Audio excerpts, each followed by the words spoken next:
শুভ সকাল প্রিয় শিক্ষার্থীবৃন্দ, সবাই কেমন আছো? আশা করি সবাই ভালো আছো। আচ্ছা, ক্লাস শুরু করার আগে স্ক্রিনে একটু তাকাও তো। কী দেখতে পাচ্ছ? হ্যাঁ, একটা জ্বলন্ত বাল্ব আর একটা পাওয়ার ব্যাংক। আমাদের ফোনে যখন চার্জ শেষ হয়ে যায় আমরা পাওয়ার ব্যাংক দিয়ে চার্জ দিই, তাই তো?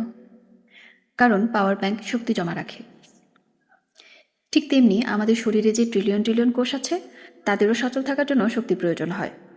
আর কোষের সেই শক্তি বা বিদ্যুৎ তৈরি করার জন্য প্রতিটা কোষের ভেতরেও একটা করে পাওয়ার ব্যাংক বা শক্তিঘর আছে।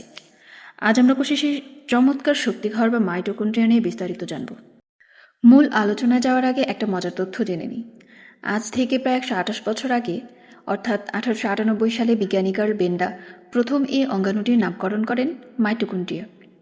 গ্রিক শব্দ মাইটোস মানে সুতা আর কন্ড্রিয়ন মানে দানা, অর্থাৎ এটি দেখতে সুতা বা দানার মতো। এবার সবাই স্ক্রিনের এই চিত্রটির দিকে খুব ভালো করে লক্ষ্য করো। একটি মাইটোকন্ড্রিয়াকে যদি আমরা লম্বালম্বিভাবে কাটি তবে মূলত 5টি প্রধান অংশ দেখতে পাবো। চলো এক এক করে অংশগুলো চিনে নিই।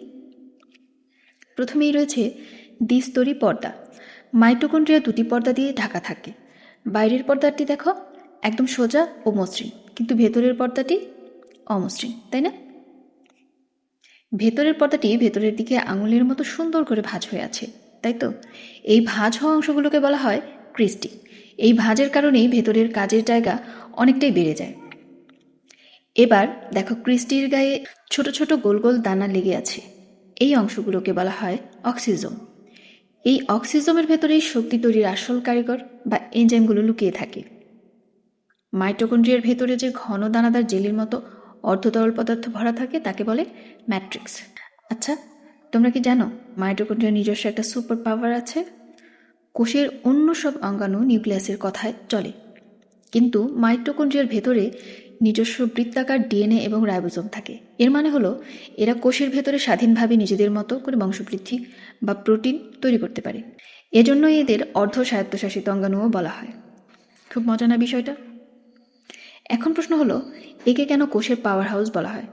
আমরা যে খাবার খাই সেই খাবার ভেঙে কোষের ভেতরে সবাত শ্বসন প্রক্রিয়ায় শক্তি তৈরি হয়। এই শ্বসনের সবচেয়ে বড় এবং প্রধান ধাপটিই হলো ক্রেবস চক্র। এটি এই মাইটোকন্ড্রিয়ার ভেতরেই সম্পন্ন হয়। এখানে বিপুল পরিমাণ রাসায়নিক শক্তি তৈরি হয় যা এটিপি নামক অণুর মধ্যে বজায় থাকে। আর এই এটিপিকে বলা হয় অ্যাডেনোসিন ট্রাইফসফেট।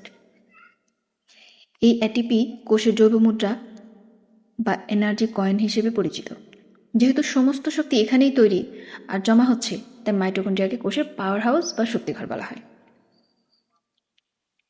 তাহলে আমরা চমৎকার একটা বিষয় শিখলাম। দেখি তো তোমাদের কেমন মনে আছে? আচ্ছা, এবার বলো তো, মাইটোকন্ড্রিয়ার ভেতরের পর্দার যে আঙুলের মতো ভাঁজগুলো আমরা দেখলাম সেগুলোকে বিজ্ঞানের ভাষায় কি বলা হয়? একদম সঠিক, এগুলোকে ক্রিস্টি বলা হয়। তাহলে আজ আমরা জানলাম মাইটোকন্ড্রিয়া কিভাবে আমাদের শরীরে শক্তিঘর হিসেবে কাজ করে। তোমাদের বাড়ির কাজ হলো মাইটোকন্ড্রিয়ার একটি পরিষ্কার চিত্র খাতায় এঁকে বিভিন্ন অংশ চিহ্নিত করবে এবং ছবি তুলে আমাদের গুগল ক্লাসরুমে সাবমিট করে দেবে। আর আজকের ক্লাসের উপর 5 নম্বরের একটি ছোট কুইজের লিঙ্ক আমি চ্যাট বক্সে দিয়ে দিচ্ছি। তোমরা ক্লাস শেষে সেটি পূরণ করে ফেলবে। আগামী ক্লাসে আমরা উদ্ভিদের খাদ্যের কারখানা প্লাস্টিক নিয়ে আলোচনা করব। সে পর্যন্ত সবাই ভালো থাকো, সুস্থ থাকো। ধন্যবাদ। আল্লাহ হাফিজ।